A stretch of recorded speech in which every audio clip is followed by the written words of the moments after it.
짐네지움을 마친 후 드러커는 독일 함부르크로 건너가 한 유로 프라이빗 뱅크에서 새로 생긴 경제부서에서 견습생으로 일하게 되었습니다. 원래는 증권부서 견습생으로 들어갔으나 이 부서를 세운 상사는 뱅커로서 드러커에게 레이온 같은 인조 실크 산업에서의 합병을 처리하도록 일을 시켰습니다. 이 분야에 대해서 아는 게 없는 불과 19살의 초급 견습생인 드러커에게 이런 일을 시킨다는 게 이해가 되질 않아서 드러커는 상사에게 찾아가 질문을 하게 됩니다. 그는 알아보고 찾아보기나 했어? 내가 그렇게 해보고 난 후에 나 찾아와서 질문을 해 라고 질책을 했다고 합니다. 드러커는 시키는 대로 찾아보고 중요한 것들을 터득하게 되었다고 하며 결국 합병을 성사시키게 되었다고 합니다. 견습생이 4~5명이 있었는데 상사는 각각에 대해 강점에 따라서 다르게 대하는 것을 경험하였다고 합니다.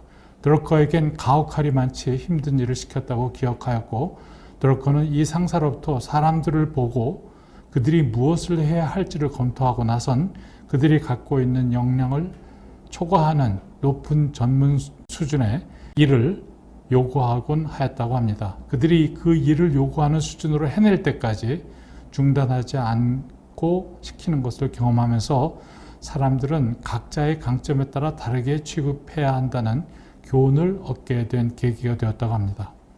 이런 가운데서도 함부르크에서의 1년 반의 기간이 드러커의 지적개발의 분수령이 되었다고 합니다.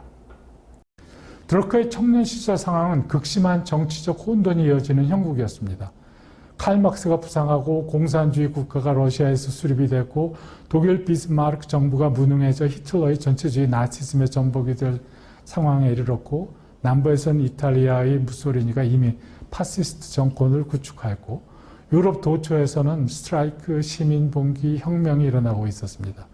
실업, 인프레, 사회적 격변으로 점철되는 동안 어떠한 현세의 신앙들도 왜 절망에 빠질 수밖에 없는지에 대해서 설명을 할 수 없는 그러한 상황에 처해져 들어가고 있었습니다. 이에 독일과 이탈리아는 절망에 대한 교정수단으로 전체주의에 기대게 되었습니다.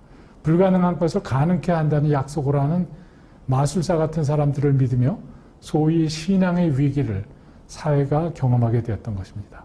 많은 학자들에 의하면 소속감을 갖고 싶어하고 보다 높은 권위의 절대자에게 기대고 싶어하는 고립감과 무력감에 빠진 개인들에게 파시즘이 심리적 위안을 제공하며 번성해 나가고 있었다고 진단하고 있습니다. 이런 상황에서 드러커는 삶의 의미를 찾는 지적 여정을 시작하게 되었던 것입니다.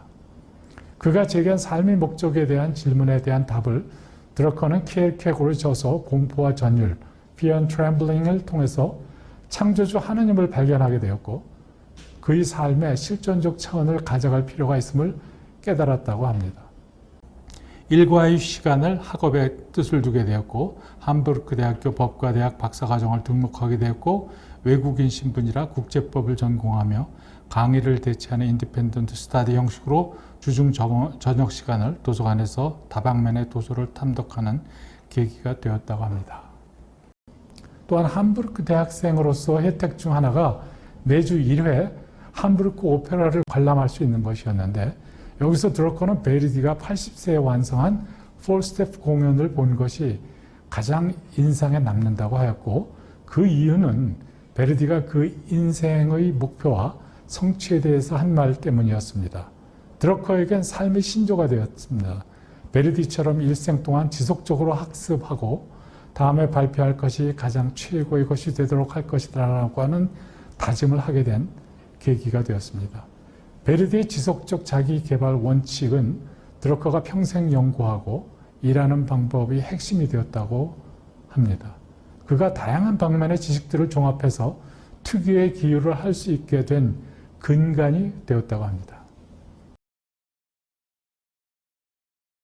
드러커는 1년 반의 함부르크 생활 이후 프랑크푸르트로 옮겨 월스트리트 브로커리지 펌이 인수한 머천트 뱅크의 애널리스트 훈련생으로 일하게 되었고 같은 기간 함부르크 대학에서 프랑크푸르트 대학교로 전학하여 프랑크푸르트 대학 박사과정에 저걸두어 학업을 계속하게 되었다고 합니다. 세계대공황으로 금융회사를 그만두게 되면서 드러커는 프랑크푸르터 제너럴 엔자이저 기자로 취직하게 되었고, 이 신문사는 유럽에서 두 번째로 많은 발간 부수를 내는 오후에 발행되는 신문이었습니다.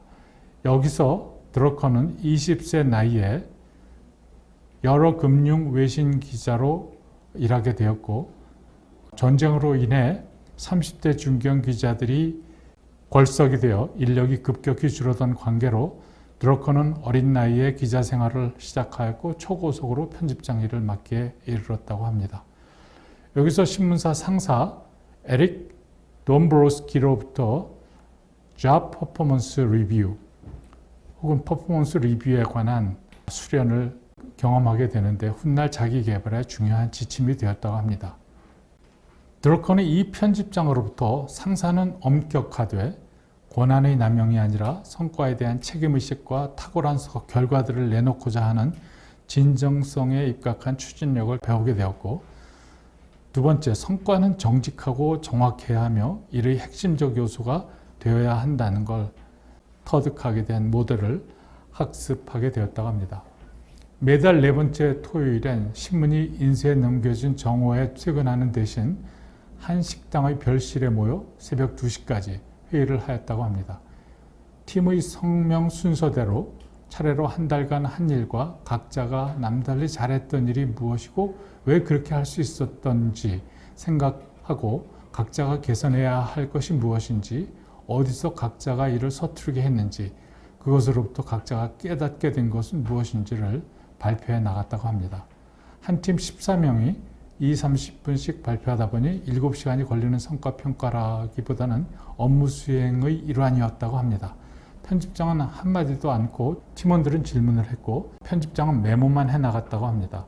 그리고 소시지와 맥주가 다시 한숨에 돌고 나서 편집장은 팀원들에게 10 내지 15분 코멘트를 하도록 하고 마지막으로 편집장이 3시간에 걸쳐 자기 메모를 들여다보지도 않고 요약 정리를 하는 시간을 가졌다고 합니다. 이 시간을 팀원들은 매우 즐겼고 각자가 어디에 와 있고 어떻게 더 잘할 수 있는지를 알게 되고 배우는 경험을 했다고 합니다. 드러커는 기자 생활 중 히틀러와 인터뷰를 포함해 많은 일을 만나 시류를 읽을 수 있었던 경험 또한 현장에서 다가온 미래를 읽고 변화에 준비하는 자세를 갖추는 데 큰 도움이 되었다고 합니다. 이를 통해 나치즘 및 유럽의 전체주의화에 대한 문제의식, 해법 탐구가 심도를 더해가게 되었고 훗날 독일의 사회상에 대한 글을 쓰는 데 중요한 인풋이 되었다고 합니다.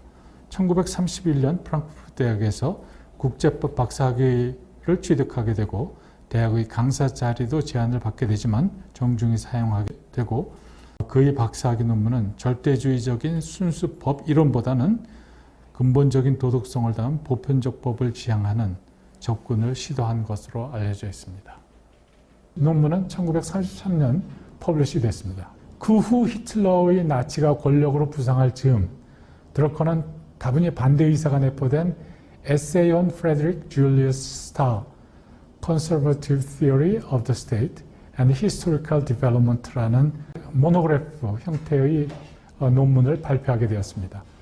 출판사 대표는 이 논문이 워낙 귀중한 논문이다라고 생각해서 그 모노그래프 시리즈의 100번째에 해당되는 모노그래프로 드러커의 에세이를 발간하기로 결정을 했습니다.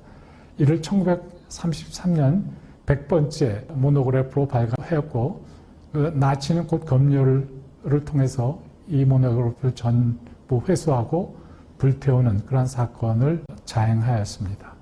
이를 경험하면서 드러커는 독일을 떠나서 영국으로 갈 결심을 하게 되는 것입니다.